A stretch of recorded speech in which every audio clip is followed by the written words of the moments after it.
अब हम पढ़ते हैं समांतर क्रम या पार्श्व क्रम में संयोजित प्रतिरोधों की व्यवस्था। तो इसमें आप देखिए 3 प्रतिरोध हैं R1, R2 और R3, जिनको पार्श्व क्रम में जोड़ा गया है। पार्श्व क्रम में जोड़ने पर इनको एक बैटरी से संयोजित किया गया है। बैटरी का टोटल विभवांतर V है। परिपथ में श्रेणी क्रम में एक एमीटर लगा हुआ है जो धारा का मापन करता है। यहाँ पर आप देखो बच्चों, क्योंकि जो पार्श्व क्रम है उसमें जो प्रतिरोध या उपकरण, मैंने आपसे कहा था, जो उपकरण होते हैं वो इस तरह से संयोजित होते हैं कि दो बिंदुओं के बीच में उनकी सारी व्यवस्था होती है, और जो हम विभवांतर नापते हैं वो किन्हीं भी दो बिंदुओं के बीच का नापते हैं। तो इसलिए जब पार्श्व क्रम में जो प्रतिरोध हमारे संयोजित होते हैं उनके दो बिंदुओं के बीच में संयोजित होने के कारण उन सभी का विभवांतर समान रहता है। तो यहाँ पर R1, R2 और R3 का विभवांतर V है, जो उसको टोटल उसकी परिपथ में संयोजित बैटरी से प्राप्त होता है। अब जो प्रयोगों के द्वारा ये देखा गया है कि जो पार्श्व क्रम में संयोजित उपकरण या प्रतिरोध होते हैं उनमें धारा का मान अलग अलग होता है। जैसे R1 जो प्रतिरोध है, R1 प्रतिरोध में प्रवाहित जो धारा है वो I1, R2 प्रतिरोध में प्रवाहित धारा I2 और R3 प्रतिरोध में प्रवाहित धारा हमारी है I3। प्रयोगों के द्वारा ये सत्यापित किया गया कि जो टोटल करंट होती है जो यहाँ से मिल रही है, बैटरी के द्वारा जो कुल धारा यहाँ पर मिल रही है, वो टोटल करंट I बराबर होता है I1 plus I2 plus I3। या अगर बहुत सारे प्रतिरोध अन्य भी यहाँ पे जोड़े गए हैं N तक, Rn तक, तो वो टोटल जितने उन प्रतिरोधों में अलग अलग जो धारा प्रवाहित हो रही होती है उन सब के योग के बराबर उस परिपथ की कुल धारा होती है। माना हमने ये मान लिया है कि वो टोटल करंट हमारी I है। अब हम यहाँ पर दूसरी स्थिति देखते हैं बच्चों, जो तीनों प्रतिरोध हमने संयोजित किया R1, R2 और R3, अगर इनके जो कुल प्रतिरोध निकाला जाए, जिसे हमें पहले भी कहा था जो तुल्य प्रतिरोध है, माना वो तुल्य प्रतिरोध हमारा R है, कैपिटल R हम उसको मान लेते हैं। अब यहाँ पर क्योंकि जो ओम का नियम है, ओम के नियम के आधार पर हम पढ़ते हैं V=IR। तो जब हमने कहा कि जो टोटल करंट है वो I है, जो टोटल वोल्टेज है वो V है, जो तीनों प्रतिरोधों को समान मात्रा में हमको मिल रहा है, और हमने कहा जो तुल्य प्रतिरोध है वो हमारा R है, तो टोटल वोल्टेज V हो जाता है I इंटू R। अब क्योंकि हम कह रहे हैं I=I1 plus I2 plus I3, और इस स्थिति में हमने ये पूरी स्थिति देख ली है। अब हम ओम के नियम के अनुसार प्रत्येक प्रतिरोध के लिए अलग अलग उसकी धारा का मान निकालते हैं। तो पहले हम ओम के नियम में देखते हैं। देखिए V, ये तो हमने इस परिपथ के लिए निकाला है, हम कह रहे हैं V बराबर IR, तो ओम के नियम से धारा I बराबर हो जाता है V/R। अब हम इस सूत्र का प्रयोग करते हुए प्रत्येक प्रतिरोध के लिए धारा का मान निकालते हैं। तो इस तरह से हमारा आ जाता है I1 V/R1, I2 V/R2 और I3 V/R3।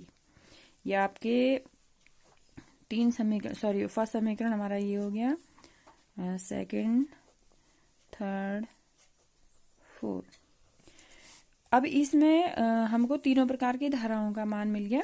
अब हम क्या करते हैं, क्योंकि हम ये पहले ही पढ़ चुके हैं, जो टोटल करंट है I=I1 plus I2 plus I3। अब हम इस समीकरण में इनका मान रखते हैं जो अभी हमने निकाले हैं।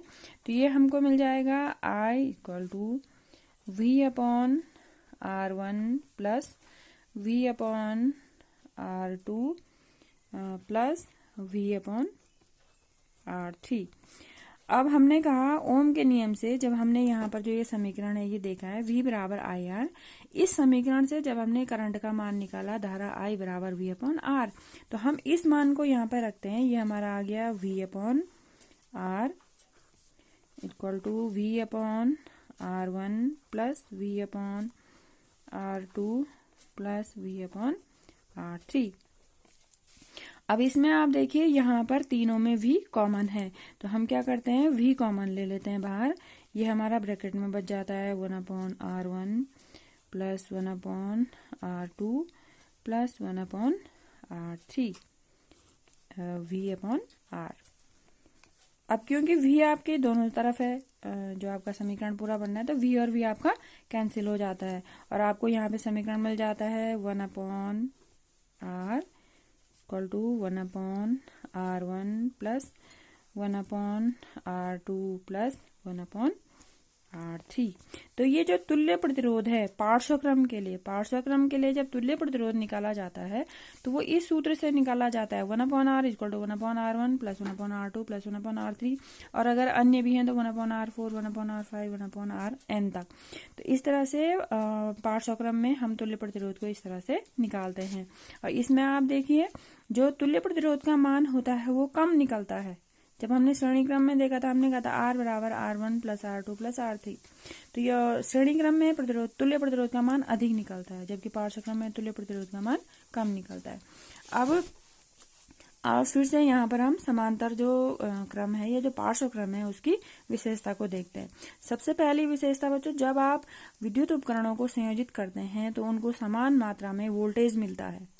जब मैंने आपसे श्रेणी क्रम जब हमने पढ़ा था, श्रेणी क्रम में देखिए ये जो वोल्टेज होता है तीनों का अपना अलग अलग होता है। जब जो टोटल वोल्टेज जो बैटरी आपकी देती है वो पहले प्रतिरोध का जब देती है तो ये उसका उपभोग करता है। दूसरे के पास जो वोल्टेज आता है उसकी मात्रा कम हो जाती है और तीसरे के पास उस वोल्टेज की मात्रा और कम हो जाती है। और यदि अधिक उपकरण संयोजित किए गए हैं श्रेणी क्रम में तो वोल्टेज धीरे धीरे घटता चला जाता है, उपकरणों को समान मात्रा में वोल्टेज नहीं मिल पाता है। जबकि जो आपका पार्श्वक्रम होता है, पार्श्वक्रम में हर उपकरण को समान मात्रा में वोल्टेज मिलता है, यानी विभवांतर मिलता है, और यही विभवांतर वो कारक होता है जो परिपथ में धारा प्रवाह के लिए आवश्यक होता है। पहली विशेषता पार्श्वक्रम की।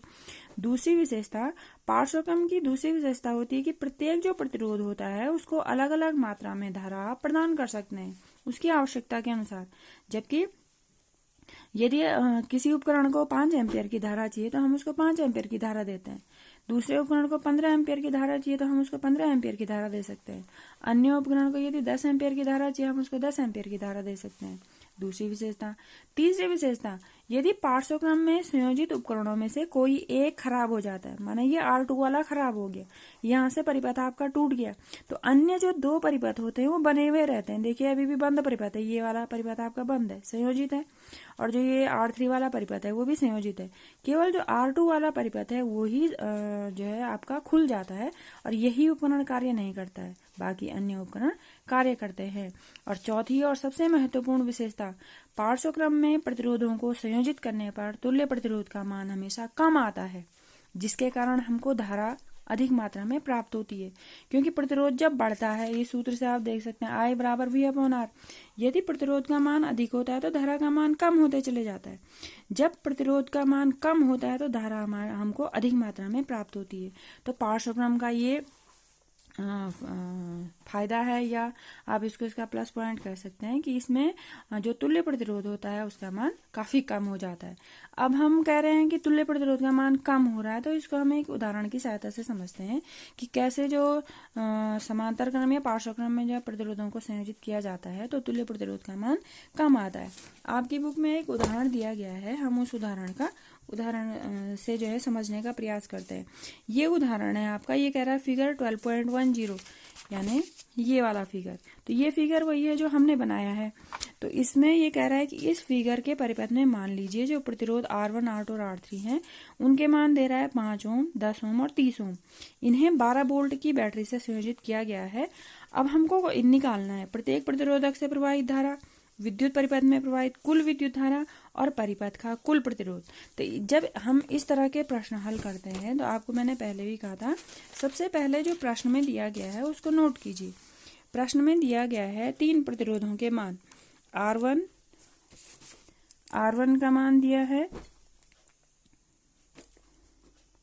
5 ओम, R2 का मान दिया है 10 ओम और R3 का मान दिया है आपको 30 ओम,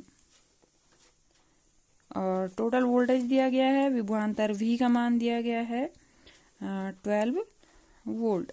आपको निकालना है A में, आपको निकालना है प्रत्येक प्रतिरोध से प्रवाहित धारा, यानी आपको I1, I2 और I3 का मान निकालना है।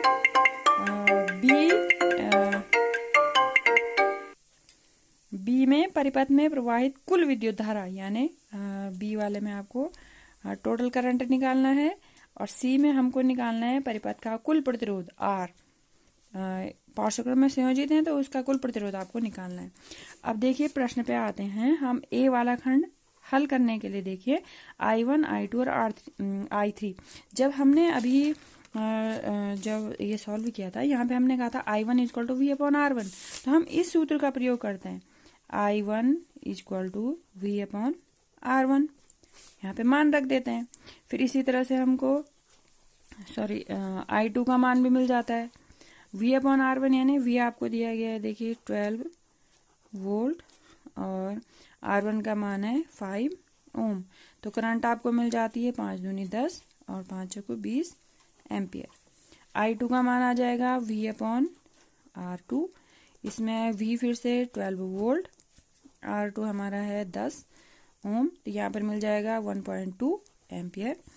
और जो हमारी I3 आ जाती है, I3 बराबर आ जाएगा V/R3, ये हमारा हो जाएगा 12 वोल्ट अपॉन 30 ओम। तो इसको जब आप हल करते हैं देखिए ये आपको मिल जाएगा 0.4 ओम। ये आंसर आप टैली कर लेना कि 0.4 ओम आपका आया है। ठीक है, तो आपको I1, I2 और प्रत्येक प्रतिरोध में प्रवाहित धारा का मान आपको मिल गया। अब जो बी वाला खंड है इसका देखिए, बी में आपको I निकालनी है, तो हमने समांतर क्रम में पार्श्वक्रम में पढ़ा है I equal to I1 plus I2 plus I3। जो टोटल करंट होता है वो सारी करंट के योग के बराबर होता है। तो यहाँ पर हमको मिल जाएगा I बराबर I1 plus I2 plus I3। जो आपको यहाँ पर ये सारी करंट मिली है आप इनका जोड़ कर देंगे और इनका जो जोड़ होगा वो कुल धारा आपको मिल जाएगी। सी हमको निकालना है टोटल प्रतिरोध, परिपथ का कुल प्रतिरोध। तो उसके लिए हमने अभी जो ये पार्श्वक्रम का जो सूत्र निकाला है पार्श्वक्रम में प्रतिरोधों के संयोजन के लिए, उसका प्रयोग करना है। सबसे पहले हम फॉर्मूला लिखते हैं 1/R equal to 1/R1 plus 1/R2 plus 1/R3। अब इसमें मान रखते हैं, देखिए R1 का मान दिया गया है 5 ओम प्लस 1/R2 का मान दिया गया है 10 ओम और प्लस 1/R3 का मान दिया गया है 30 ओम। अब बच्चों भिन्नों का जोड़ना घटाना आपको आता है, इन भिन्नों को जोड़िए। भिन्न जोड़ने के लिए आप हर समान करते हैं, हर समान कीजिए, आपको यहाँ पर इसका जोड़ मिल जाएगा। फिर आपको यहाँ पर इस तरह से 1/R, यहाँ पर आपको एक फ्रैक्शन मिल जाएगी। सपोज जो फ्रैक्शन आपकी जो है A/B है, जो भी आपको इसको टोटल करके मिल जाती है वो आपको जब मिल जाएगी, जब ये कंडीशन आपकी आ जाएगी तो वहां पर क्योंकि हमको R का मान निकालना है तो ये फ्रैक्शन हमको उल्टी करनी पड़ेगी। दो विधियां हैं, या तो वज्रगुणन कीजिए या दोनों फ्रैक्शंस को उल्टा कर दीजिए। ये फ्रैक्शन उल्टी होगी तो ये फ्रैक्शन भी उल्टी हो जाती है। इसके बाद जब हम यहाँ पर R लिखते हैं तो R इक्वल टू आ जाता है B/A, तो ये आपका तुल्य प्रतिरोध मिल जाएगा। तो यहाँ से इसको आप स्वयं हल करने का प्रयास करेंगे, फ्रैक्शंस को जोड़ना और लास्ट में R का मान इसमें निकालना। तो यहाँ पर आपको पता चल जाएगा कि कैसे पार्श्वक्रम में तुल्य प्रतिरोध का मान संयोजित प्रतिरोधों से कम निकलता है।